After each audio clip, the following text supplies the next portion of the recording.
আপনারা কি জানেন আমাদের রাজ্যের কোথায় রয়েছে বউ মেলা? শুনতে পরে নিশ্চয়ই অবাক লাগছে যে বউ মেলা এরকম আবার হয় নাকি? কোনো মেলায় বউ পাওয়া যায় নাকি? সত্যি সত্যি কি সেই কবিতা বা গানের ছন্দের মতো মেলা থেকে বউ কিনে আনা যায়?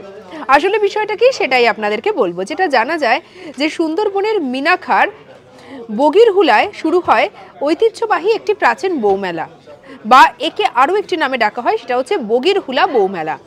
এবং 400 বছর আগে এটির উৎপত্তি হয়, যা পরবর্তীতে ছড়িয়ে পড়ে।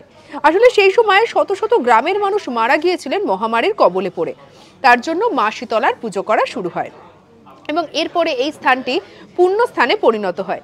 জানা যায় যে এখানে নাকি এই পুজো উপলক্ষে বিভিন্ন অনুষ্ঠানেরও আয়োজন করা হতো, দূর দূরান্ত থেকে মানুষজন আসতেন।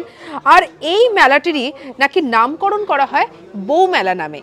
আসলে এই মেলাটা শুনলে পরে হয়তো মনে হতে পারে যে বউ মেলায় বউ কিনতে পাওয়া যায়, আসলে কিন্তু তা নয়। আসলে শীতলা মাতার জন্যই এখানে চালু করা এই মেলাটির নাম হচ্ছে বউ মেলা। সঙ্গে রাখুন আজ তাক বাংলাকে, সাবস্ক্রাইব করে নিন।